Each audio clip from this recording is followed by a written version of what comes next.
జైభీం సోదరులారా, నేను మీ కార్యం వినయప్రకాష్ మాట్లాడుతూ ఉన్నాను. ప్రజలారా, సోదరులారా, మీకు ఒక విషయం తెలుసా?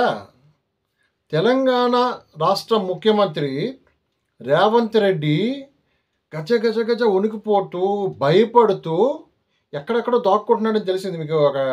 తెలిసే ఈ మధ్యకాలంలో రేవంత్ రెడ్డి భయపడి దాక్కుంటున్నాడంట. కారణం ఏంటనుకున్నారు? మన మందకృష్ణ, ఎలియా సీరియస్ వార్నింగ్ ఒకటి ఇచ్చాడండో నిన్న. సుప్రీంకోర్టు ఇచ్చిన ఆర్డర్ని కానీ అమలు చేయకపోతే నీ ప్రభుత్వాన్ని దించేసి నిన్నింటికి పంపించేస్తాము, జాగ్రత్త అని భయపెట్టాడండి బాబు. వార్నింగ్ ఇచ్చాడు.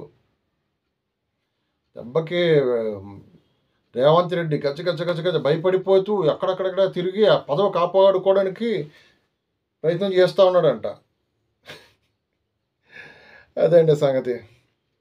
నిన్న హైదరాబాదులో జరిగిన ఒక మీటింగ్లో మందకృష్ణ మాట్లాడుతూ వర్గీకరణకు సంబంధించిన సుప్రీంకోర్టు ఆర్డర్ వచ్చి ఆల్రెడీ 5 నెలలు అయింది, అందరికంటే ముందుగా నేనే దీన్ని అమలు చేస్తాను అంటూ రేవంత్ రెడ్డి చెప్పి ఈ రోజు వరకు కూడా దీన్ని పట్టించుకోకపోవడంతో మేము అరిచి అరిచి అరిచి గొంతు పోయి మాకు సహనం చచ్చిపోయి మేము ఫిబ్రవరి 7వ తారీఖుని 1,00,000 డప్పులు పట్టుకొని మొత్తం తెలంగాణ అంతా పొల్యూషన్ చేసుకుంటూ, సౌండ్ పొల్యూషన్ చేసుకుంటూ ఉద్యమం చేస్తాము. రేవంత్ రెడ్డి దీన్ని పట్టించుకోకపోవడం వల్లే మేము రోడ్డు ఎక్కడానికి అవుతుంది ఇప్పుడు అని మొత్తం దీని అంతా తీసుకెళ్ళి రేవంత్ రెడ్డి మీద తోస్తూ ఉన్నాడు.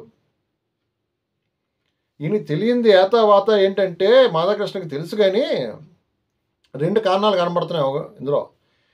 ఏదో రూపంలో ముఖ్యమంత్రి రేవంత్ రెడ్డిని రెచ్చగొట్టి ఆయనకు కోపం వచ్చేలా చేసి ఈయన మీద ఏదో కేసు ఒకటి, ఎవరి మీద, మందకృష్ణ మీద ఒక కేసు పెట్టుకునేలాగా ప్రభుత్వం మందకృష్ణ మీద ఒక రాజద్రోహ నేరమో లేకపోతే ఇంకో కేసో పెట్టేలాగా కవ్విస్తూ వాళ్ళని రెచ్చగొడుతూ ప్రభుత్వాన్ని, ఒకవేళ కేసు అంటూ పెడితే అది అడ్డం పెట్టుకొని ఈ వర్గీకరణ ఉద్యమాన్ని ఇంకొక కొన్నాళ్ళు స్వలాభం కోసం నడపడానికి చేస్తున్న మాస్టర్ ప్లాన్లో భాగంగానే ఈ మాట నిన్న అనడం జరిగింది. ఈ బాబు మంద స్మూత్గా పోనీలే అని వదిలేయడానికి చంద్రబాబు నాయుడు కాదు అక్కడ ఉన్నది, రేవంత్ రెడ్డి. చంద్రబాబు నాయుడు పోన్లే మనకెందుకు అని కాస్త జాలి చూపించి వదిలే రకం, కానీ రేవంత్ రెడ్డి అలా కాదు. పొట్టోడు, చాలా గట్టోడు.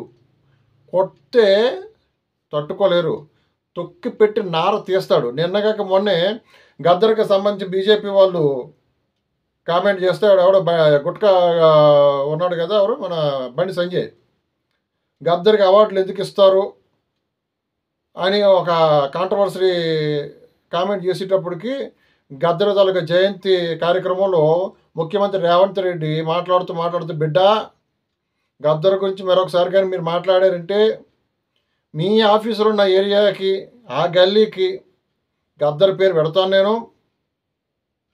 మీరు రాసుకోవాల్సి వస్తే గద్దర్ కాలనీ అనో గద్దర్ గల్లీ అనో రాసుకోవాల్సిన పేరు వస్తుంది. గద్దర్ పేరు మీరు ఎత్తడానికి ఇష్టం లేకపోతే మీ అడ్రస్లో కూడా గద్దర్ పేరు మీద రాసుకునే పరిస్థితి ఉంటుంది. అవార్డులు మీ సెంట్రల్ గవర్నమెంట్ చేతిలో ఉన్నా కానీ మీ ఆఫీసులు ఉండేది గద్దర్ రాష్ట్రంలో ఉన్నది, జాగ్రత్తగా ఉండండి బిడ్డ అని వార్నింగ్ ఇచ్చాడు.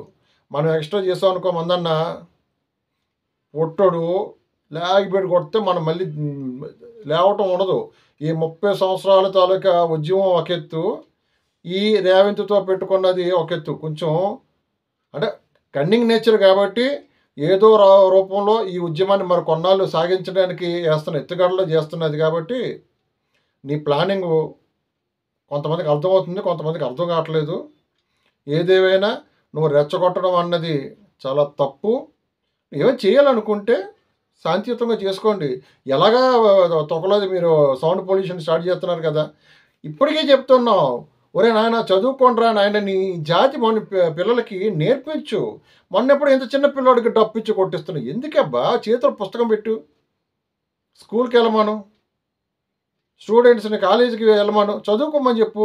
డబ్బులు పెట్టుకొని రోడ్డు మీద తిరగమని ఎందుకు చెప్పడం? సో ఈ రూపంగా నువ్వు ఇచ్చిన వార్నింగ్కి రేవంత్ రెడ్డి భయపడిపోతున్నాడని మొత్తం టాక్ మొత్తం అందరూ చెప్పుకుంటున్నారు అనమాట. కామెడీగా ఉంది కదా. మనమెంత సర్పంచ్ నుండి సీఎం స్థాయికి వచ్చినోడు, ఆయనకి ఎన్ని తెలివితేటలు లేకపోతే, ఎంత తెగింపు లేకపోతే ఆ స్థాయికి వస్తాడు? తప్పు. అందరినీ బ్లాక్మెయిల్ చేస్తున్నట్టే, ఇన్నాళ్ళు అందరినీ బ్లాక్మెయిల్ చేసినట్టే రేవంత్ రెడ్డిని కూడా చేద్దాం అనుకోవడం చాలా తెలివి తక్కువతనం అని బాబు మందకృష్ణ నీకు ఒకసారి తెలియజేస్తా ఉన్నాను. జై భీమ్, మీ కార్యం వినయ్ ప్రకాష్.